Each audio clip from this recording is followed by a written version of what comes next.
All right, welcome to another little guide on the SF-25, just so we can get up to speed with what is going to be a fantastic month of time trialing. I am sure there's a couple of things about this just from a setup perspective I want to show you guys, and it is far easier to do that on video than typing things out. So let's get into it. You're going to have to set up a couple of hotkeys first. That's the real key thing here.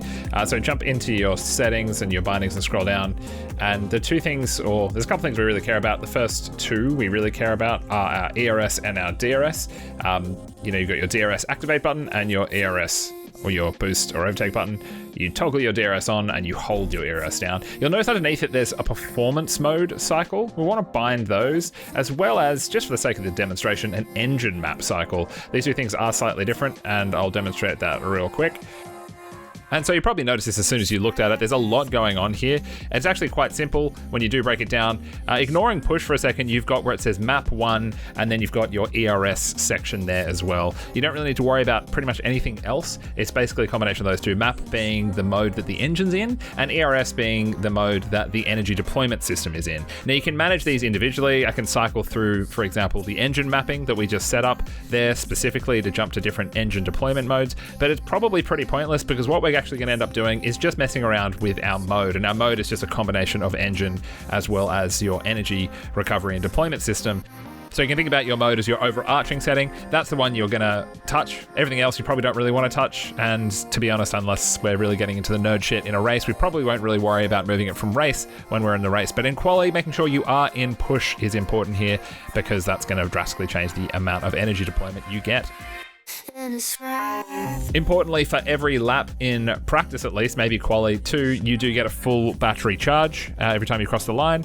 I'm not sure if the number next to the R is supposed to go up and down while you're deploying or while you're charging. I'm not sure if that's a bug or not, but just making sure that you are getting energy deployment is the thing to look out for. So DRS, we understand. You just need to press your DRS button once past the detection point, and then you get a whole bunch of extra straight line speed until you hit the brake.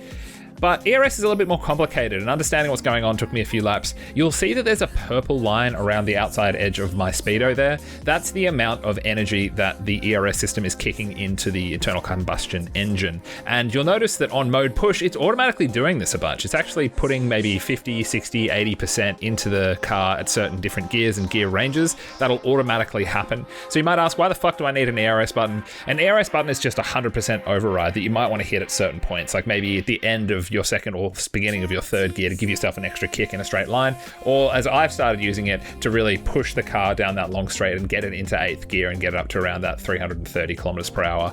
You will have a limited amount of this, and if you do nothing, you'll get to the end of the lap with, in my estimation, something like 10 to 15% of your ERS battery left.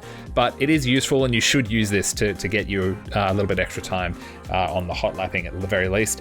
I found that the difference between using it and not using it was maybe by itself worth about 1 to 2 tenths. So it's not huge, but it definitely does make a difference. Apart from that, it's pretty minimal. And if you do run out, you will notice it, you will feel it, and you'll see a red flashing light down on the ERS where it's yellow most of the time when you are deploying. And that's about it. Let's go racing.